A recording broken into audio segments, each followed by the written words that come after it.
Coup de sifflet final au stade Alfredo Di Stefano. Le FC Barcelone s'incline 2-1 face à l'ennemi madrilène. Le Barça pourra avoir beaucoup de regrets puisque les Catalans avaient simplement l'occasion de mettre leur adversaire du soir à 4 points derrière eux au classement et plus que jamais de faire la course en tête avec l'Atlético Madrid. Salut à tous, c'est William et on se retrouve pour le débrief à chaud de ce match entre le Real Madrid et le FC Barcelone. Donc voilà, de l'amertume pour les Blaugrana. Donc je le disais, 2 points devant l'Atlético Madrid avant donc ce match. Donc le Real Madrid va passer devant et malheureusement bon bah les occasions les plus nettes ont été pour les joueurs de la Casablanca. Le Barça a quand même dominé en seconde période. On a pu voir le retour à 2-1 grâce au but de Mingueza. Voilà, un buteur assez improbable, me direz-vous. Koeman qui a décidé de reconduire sa composition d'équipe donc en 3-5-2 en laissant Messi et Dembélé seuls devant. C'est vrai que c'est une compo à laquelle les joueurs se sont habitués, donc c'était pas une mauvaise chose de la part de Koeman. Malheureusement, bon bah les joueurs n'ont pas fait le boulot. Alors bon bah sur le premier but simplement, donc ce but de Benzema, il y a plusieurs joueurs qui sont fautifs. Hein. On a au début c'est Fede Valverde qui va transpercer en fait le milieu du Barça avec sa grande course. Un joueur qui est très explosif, qui avait été positionné côté droit, mais voilà, qui a beaucoup voulu jouer dans l'axe. Et donc il va passer en revue plusieurs joueurs du Barça.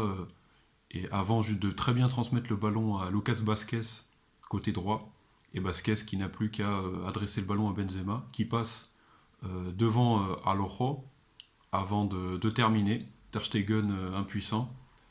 Donc malheureusement voilà, ce but il fait assez mal puisque bah, ton équipe se fait humilier. Voilà, et puis avant donc dans cette première mi-temps, on a aussi eu évidemment donc le second but, celui de Toni Kroos. Oui, donc Toni Kroos qui va marquer d'un coup franc. Et là, c'est vraiment assez collectif comme faute, puisque là, on a déjà donc Dest qui contre le ballon du dos. Donc il a très mal anticipé la trajectoire du ballon. Et Jordi Alba, qui pour moi n'est pas responsable, qui ne va pas pouvoir en fait reprendre le ballon, lui qui est venu en fait dans la cage entre temps. Puisque c'est vrai que pour les corners, on a souvent un joueur qui vient aider le gardien, si vous voulez, près d'un poteau, mais là c'était Jordi Alba. Moi je pense qu'il aurait fallu que quelqu'un de grand y aille. Voilà, c'est un coup franc très dangereux qui est à 22 mètres du but, hein, c'est à la limite de la surface de réparation. Et Alba, beaucoup me diront que le ballon n'était pas à 2 mètres, que Alba avait de quoi mettre la tête pour contrer. Oui, mais c'est pas pareil. Je veux dire, de la tête, t'as quand même pas la même surface que si tu renvoies de la poitrine, si vous voulez. Donc ça aurait été beaucoup plus, pour moi, pertinent de mettre un joueur qui fait au moins 1m80. Donc je comprends pas en fait l'impression qu'il y a peu de communication dans cette équipe, surtout défensivement, puisque encore il y a une entente devant qui est assez bonne.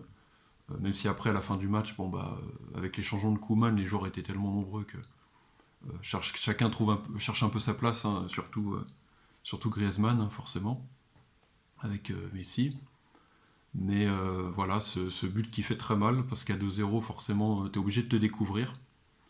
Et donc, première mi-temps vraiment catastrophique côté catalan. Euh, pas d'occasion franche, en tout cas pas qui me viennent, à part, oui, un centre de Messi qui n'est pas repris, ni repris par personne.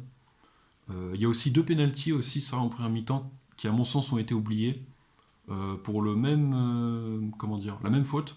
C'est-à-dire qu'il y a d'abord, c'est Vinicius Junior qui se fait tirer le maillot par 2 joueurs catalans quand même.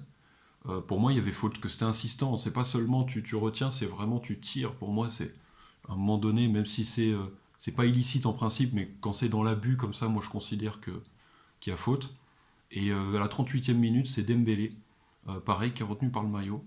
Donc l'arbitre n'a sifflé aucun des deux, donc on peut considérer il y a un rééquilibrage. Enfin, non pas que l'arbitre ait voulu, si vous voulez, rééquilibrer, en annuler, si vous voulez, mais le fait d'avoir oublié le premier péno en ne sifflant pas le deuxième.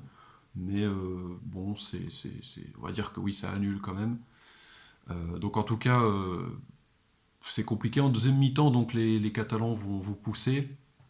Ils montrent un visage quand même plus, je dirais pas conquérant, le mot est fort, mais plus digne du club, on va dire.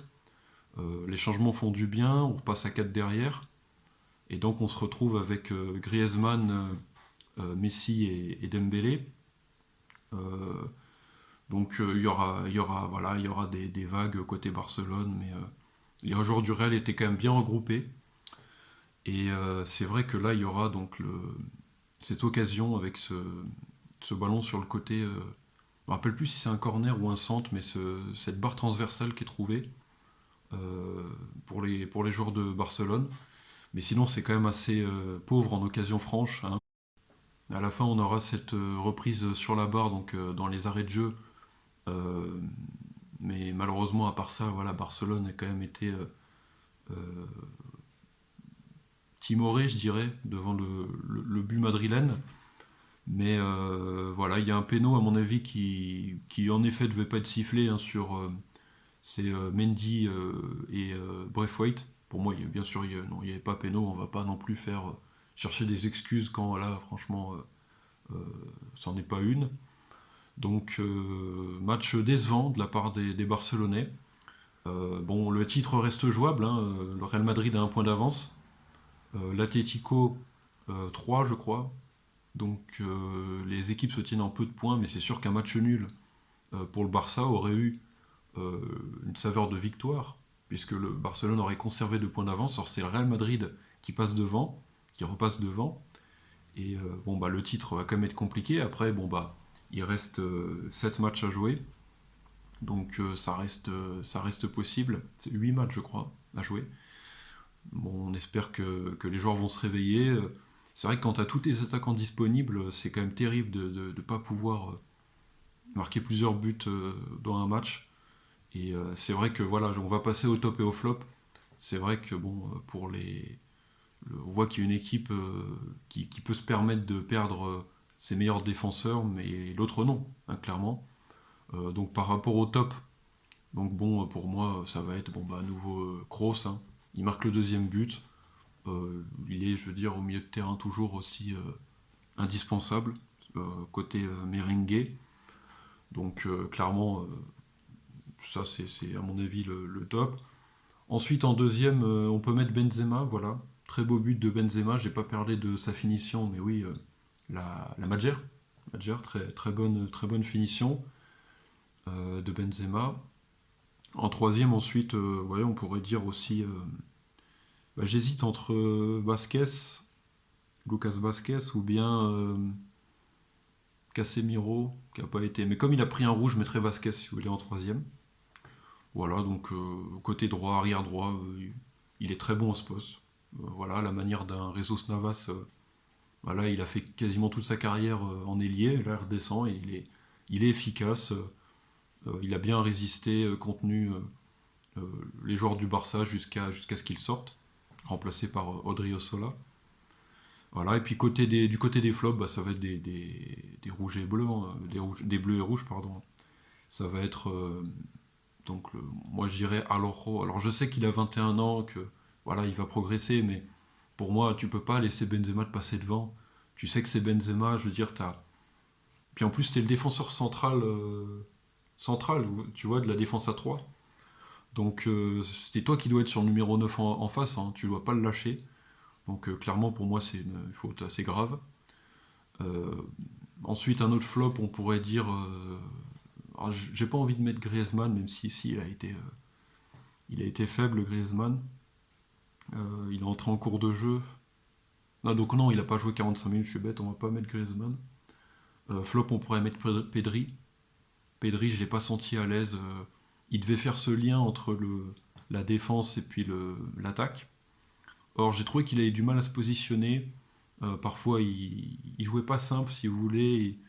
Et je trouve que par rapport à un De Jong qui n'a pas été non plus étincelant, euh, il est vraiment en dessous, quoi. Il joue pas simple, il sait pas, il a pas ce sang-froid voilà. Parfois tu peux porter le ballon, parfois il faut juste balancer parce que bon, t'es sous pression.